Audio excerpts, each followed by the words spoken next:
प्रिय विद्यार्थियों, नमस्कार। आप सभी का हिंदून्नी स्पर्श की हिंदी कक्षा में स्वागत है। आज हम सब पढ़ेंगे 9वीं कक्षा क्षितिज भाग 1 में संकलित पहली कहानी दो बैलों की कथा, जिसके रचयिता हैं महान उपन्यासकार मुंशी प्रेमचंद। ये कहानी थोड़ी सी लंबी है और इसमें पशुओं के माध्यम से जो मानव प्रेम है उसके साथ राजनीतिक संघर्ष यानी स्वतंत्रता की लड़ाई का उद्देश्य लेकर के मुंशी प्रेमचंद ने इसे लिखा है। तो मैंने सारांश के साथ इसमें प्रश्नाभ्यास को हल करने का प्रयास किया है। आपको पसंद आए तो आप इसे लाइक और सब्सक्राइब करते रहिए ताकि आपको नवीनतम जो वीडियो है हमारी वो मिलती रहें।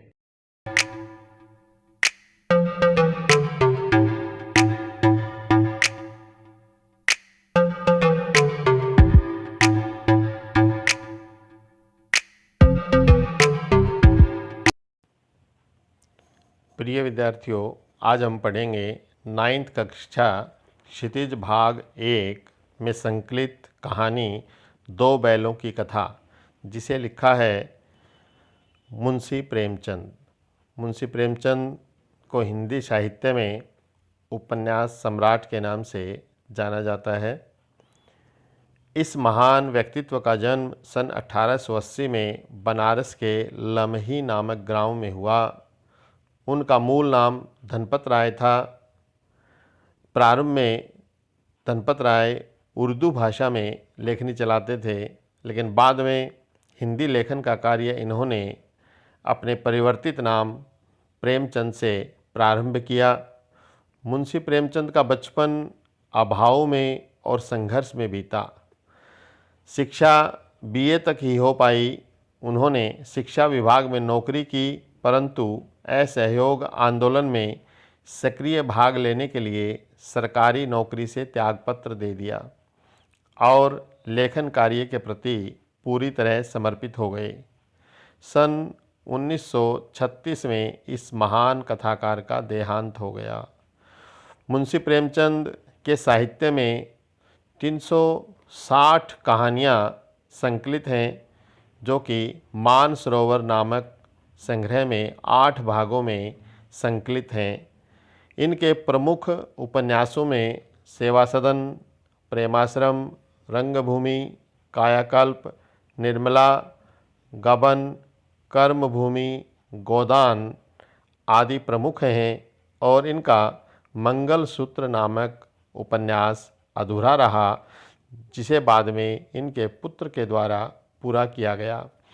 इनकी प्रसिद्ध कहानियों में पंच परमेश्वर, नशा, कफन, पूस की रात, ठाकुर का कुआं, दो बैलों की कथा, दूध का दाम आदि मानी जाती हैं। निबंध संग्रह में कुछ विचार, मोह शेख शादी, तलवार और त्याग, इसके अलावा भी इन्होंने बहुत सारा साहित्य लिखा जो कि समाज में आज भी अनुकरणीय है। उन्होंने हंस, जागरण, माधुरी आदि पत्रिकाओं का सफलतापूर्वक संपादन किया। कथा साहित्य के अतिरिक्त प्रेमचंद ने निबंध एवं अन्य प्रकार का गद्य लेखन भी प्रचुर मात्रा में किया। प्रेमचंद साहित्य को सामाजिक परिवर्तन का सशक्त माध्यम मानते थे। उन्होंने जिस गांव और शहर के परिवेश को देखा और जिया, उसकी अभिव्यक्ति उनके कथा साहित्य में मिलती है। किसानों और मजदूरों की दयनीय स्थिति, दलितों का शोषण, समाज में स्त्री की दुर्दशा और स्वाधीनता आंदोलन आदि उनकी रचनाओं के मूल विषय हैं। प्रेमचंद के कथा साहित्य का संसार बहुत व्यापक है। उसमें मनुष्य ही नहीं, पशु पक्षियों को भी अद्भुत आत्मीयता मिली है। बड़ी से बड़ी बात को सरल भाषा में सीधे और संक्षेप में कहना प्रेमचंद के लेखन की प्रमुख विशेषता रही है। उनकी भाषा सरल, सजीव एवं मुहावरेदार है तथा उन्होंने अरबी, फारसी और अंग्रेजी के प्रचलित शब्दों का प्रयोग कुशलतापूर्वक किया है।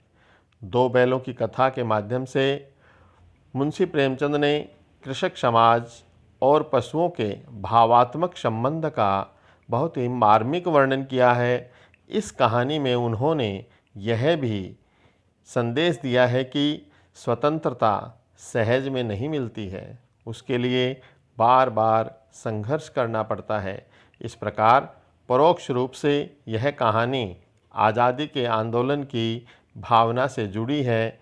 इसके साथ ही इस कहानी में प्रेमचंद ने पंचतंत्र और हितोपदेश की कथा परंपरा का उपयोग और विकास।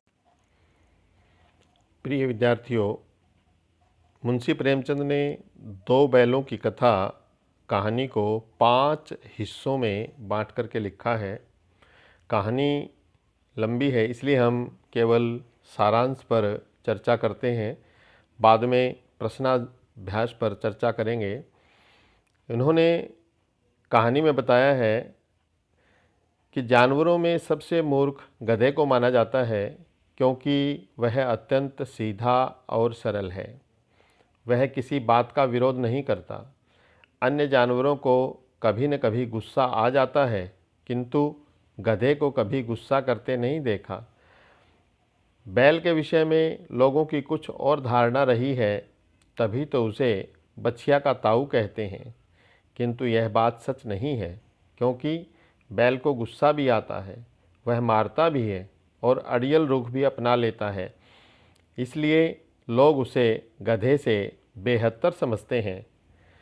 झूरी काछी के यहाँ 2 बैल थे, एक का नाम हीरा, दूसरे का नाम मोती था। दोनों सुंदर, स्वस्थ और काम करने वाले थे। दोनों में पक्की मित्रता थी। दोनों साथ साथ रहते थे और काम करते थे। संयोगवश एक बार झूरी ने दोनों बैल अपने साले गया को दे दिए। बैलों को लगा कि उन्हें बेच दिया गया है, अतः गया को बैलों के घर तक ले जाने में बहुत कठिन परिश्रम करना पड़ा। शाम को जब वे गया के घर पहुँचे तो उन्होंने घास को मुंह तक नहीं लगाया। दोनों आपस में मूक भाषा में सलाह कर रात को रस्सियाँ तुड़वा कर झूरी के घर की ओर चल पड़ते हैं। झूरी प्रातःकाल उठकर देखता है कि दोनों बैल उसके नाद पर खड़े हैं, घास खा रहे हैं। झूरी दौड़कर स्नेहवश दोनों बैलों को गले से लगा लेता है। गांव के सभी लोग बैलों की स्वामी भक्ति पर आश्चर्यचकित थे, किंतु झूरी की पत्नी से यह देखते न बना। वह पति और बैलों को भला बुरा बताने लगती है। अगले दिन से पत्नी ने मजदूर को बैलों के पास सूखी घास डालने को कहा। मजदूर ने वैसा ही किया। दोनों बैलों ने कुछ नहीं खाया।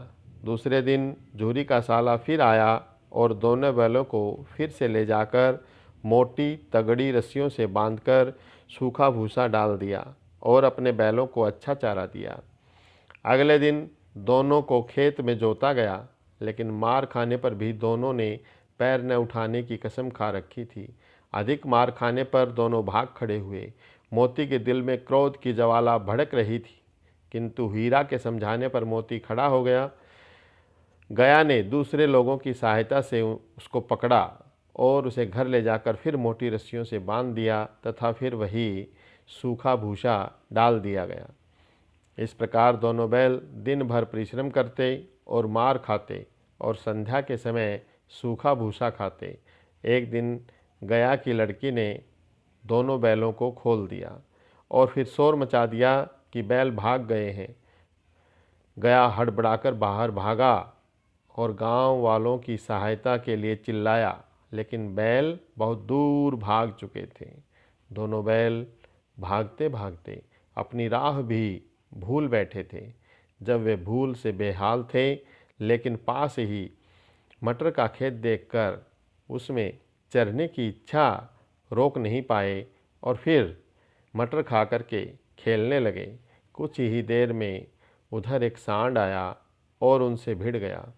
दोनों ने जान हथेली पर रखकर बड़े प्रयत्न से उसे आगे पीछे से रगेदना शुरू किया तो सांड भाग खड़ा हुआ और दोनों अपनी विजय का उत्सव मनाने लगे। संघर्ष के बाद दोनों को फिर भूख लग गई थी। सामने मटर का खेत देखकर उसमें पुनः चरने लगे, किंतु थोड़ी ही देर में खेत के रखवालों ने दोनों को पकड़कर कांजी हाउस जहाँ पर पशुओं को रखा जाता है, उसको हम पशुओं की जेल कह सकते हैं, बंद कर दिया गया। कांजी हाउस में उनसे अच्छा व्यवहार नहीं किया गया, उन्हें रात भर किसी प्रकार का भोजन नहीं दिया गया। वे भूख के मारे मरे जा रहे थे। हीरा के मन में विद्रोह भड़क उठा। मोती के समझाने पर भी वह न माना और उसने सामने कच्ची दीवार को तोड़ना शुरू कर दिया। इतने में चौकीदार लालटेन लेकर पशुओं को गिनने आया। हीरा को इस प्रकार दीवार तोड़ते देखकर उसने उसको रस्सी से बांधकर कई डंडे दे मारे। चौकीदार के जाने के बाद मोती ने साहस बटोर कर दीवार गिरानी आरंभ कर दी। इस प्रकार काफ़ी संघर्ष के बाद आधी दीवार गिर गई। काफ़ी जानवर भाग निकले। मोती ने फिर हीरा की रस्सी काटनी आरंभ की, लेकिन रस्सी नहीं टूटी। वे दोनों वहीं पड़े रहे। 1 सप्ताह तक वे दोनों कांजी हाउस में भूखे मरते रहे। वे बहुत ही कमज़ोर पड़ गए। दोनों बैलों को एक दढ़ियल के हाथों नीलाम कर दिया गया। दढ़ियल उन्हें लिए जा रहा था कि दोनों को परिचित राह मिल गई। वे उससे छूटकर सीधे झूरी के घर जा पहुँचे। झूरी धूप सेक रहा था। दोनों बैलों को आता देखकर उसने उन्हें इस प्रकार गले से लगा लिया जैसे किसी पिता को उसका खोया हुआ पुत्र वापस मिल गया हो। तभी वहाँ पर दढ़ियल झूरी से झगड़ा करने पहुँच गया और बैलों पर अपना अधिकार जताने लगा, किंतु बैलों को फिर से वही स्नेह मिला। झूरी ने उनकी पीठ थपथपाई, सहलाई। मालकिन ने उनका माथा चूम लिया। दोनों बैलों को अच्छा चारा दिया गया। अब वे दोनों सुखद अनुभव। इस प्रकार बच्चों, इस कहानी के माध्यम से यह समझाने का प्रयास किया है कि दोनों बैलों के माध्यम से यदि हम उनकी तरह एकता बनाकर संघर्ष करेंगे तो हमें स्वतंत्रता प्राप्त हो सकती है। यदि आपस में झगड़ते रहे तो कभी आज़ाद नहीं हो सकेंगे। स्वतंत्रता प्राप्ति के लिए बार बार संघर्ष करना पड़ता है। यह कहानी में आए प्रसंग, सांड से झगड़ा, गया से वापस आना आदि हमें यही संदेश देते हैं कि एकता में ही आज़ादी का जो सुख है वो छिपा हुआ है। एक होकर के ही हम किसी भी लड़ाई में विजय प्राप्त कर सकते हैं। अकेले रह कर के हम किसी प्रकार की समस्या से मुक्त नहीं हो सकते हैं। प्रिय विद्यार्थियों, मैंने समय सीमा का ध्यान रखते हुए यहाँ पर आपको कहानी सारांश रूप में सुनाई है। आप पाठ्य पुस्तक से इसके 5 भाग पढ़ कर के और अच्छी तरह से समझ सकते हैं।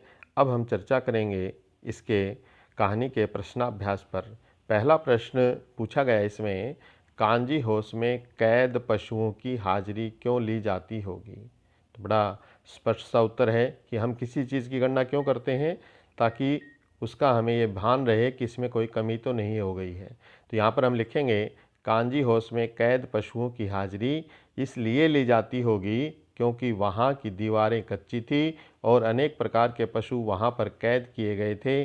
वहाँ इस बात का भय बना रहता था कि कोई पशु वहाँ से भाग न जाए, कोई पशु चोरी न हो जाए या कोई पशु मर न जाए, इसलिए कैद पशुओं की हाजिरी ली जाती होगी।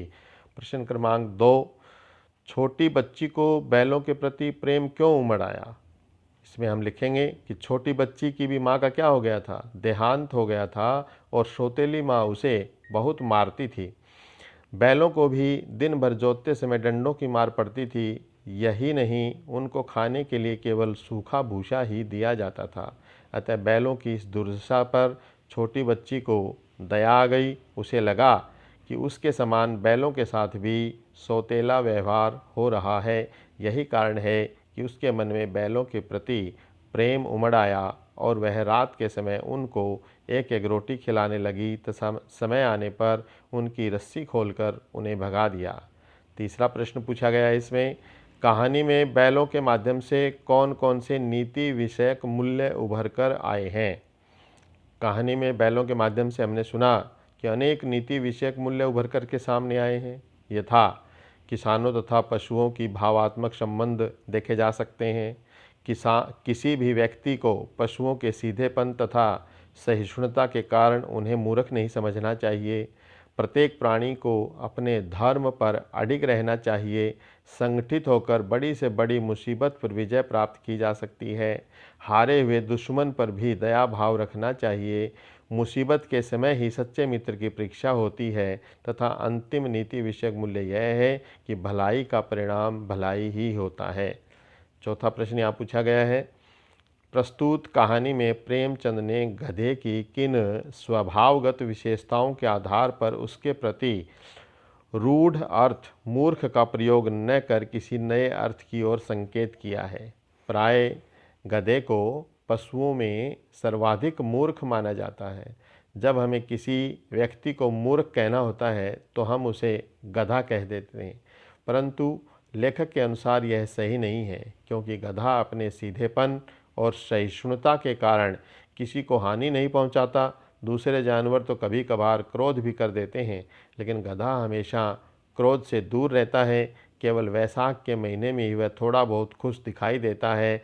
वह सुख दुख लाभ हानि में एक समान रहता है, इसलिए उसमें ऋषि मुनियों के सद्गुण चरम सीमा पर देखे जा सकते हैं। अतः प्रस्तुत कहानी में प्रेमचंद गधे की उपयुक्त स्वभावगत विशेषताओं के आधार पर उसके प्रति रूढ़ अर्थ मूर्ख का प्रयोग न करके उसके लिए सीधा सरल सहिष्णु अर्थ देने का प्रयास कर रहे हैं।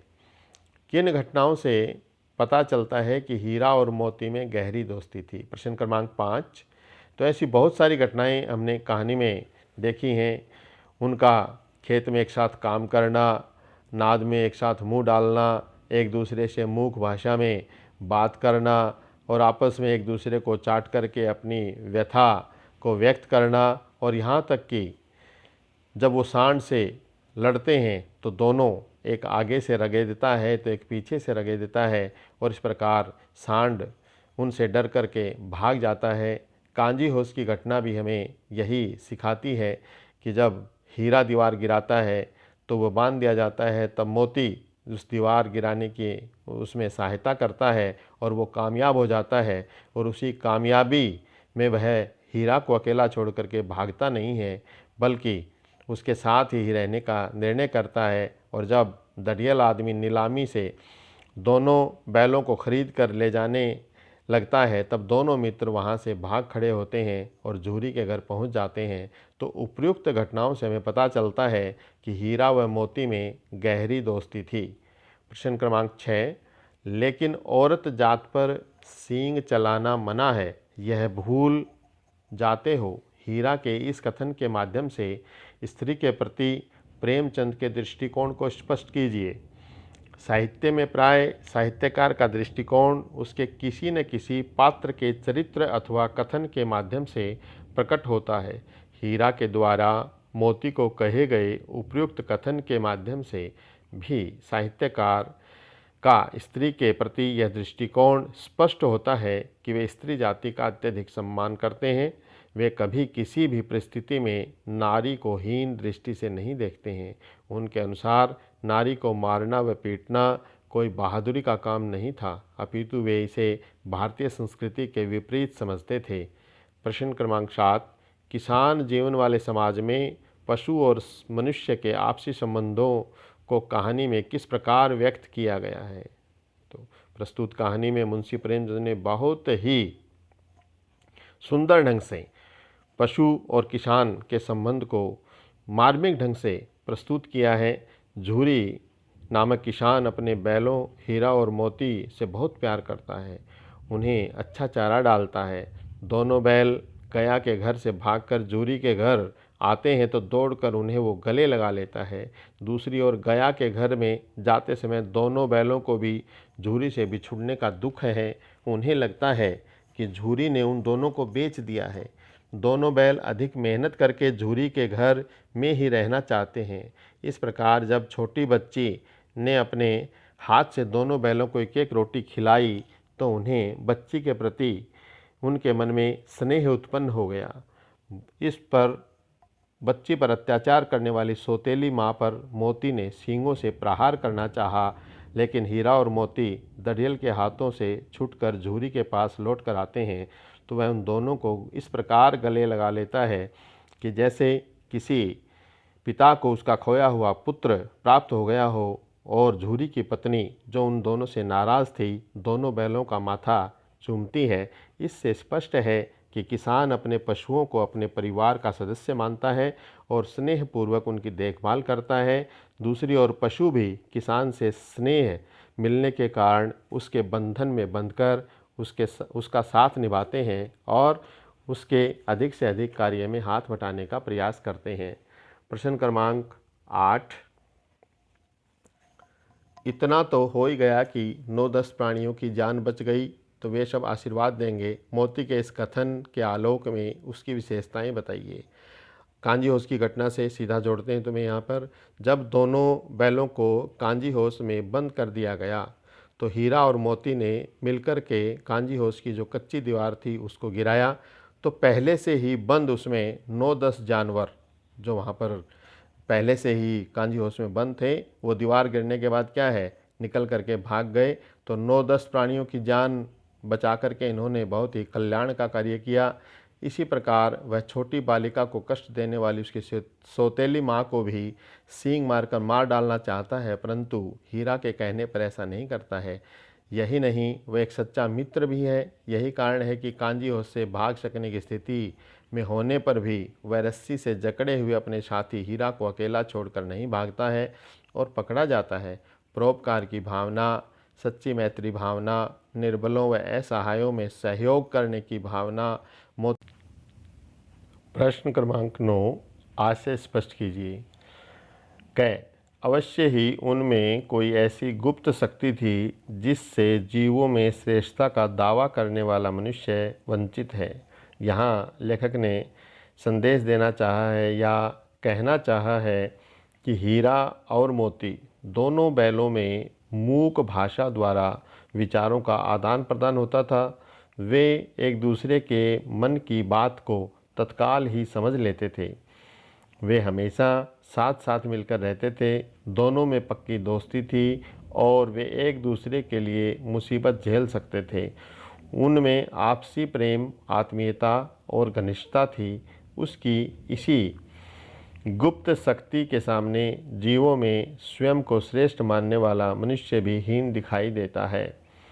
खैमे उस एक रोटी से उनकी भूख तो क्या शांत होती, पर दोनों के हृदय को मानो भोजन मिल गया। यहाँ पर लेखक ने कहना चाहा है कि गया के घर में हीरा मोती को प्यार करने वाला कोई नहीं था। उनको दिन भर खेत में जोता जाता था और डंडों से पिटाई की जाती थी।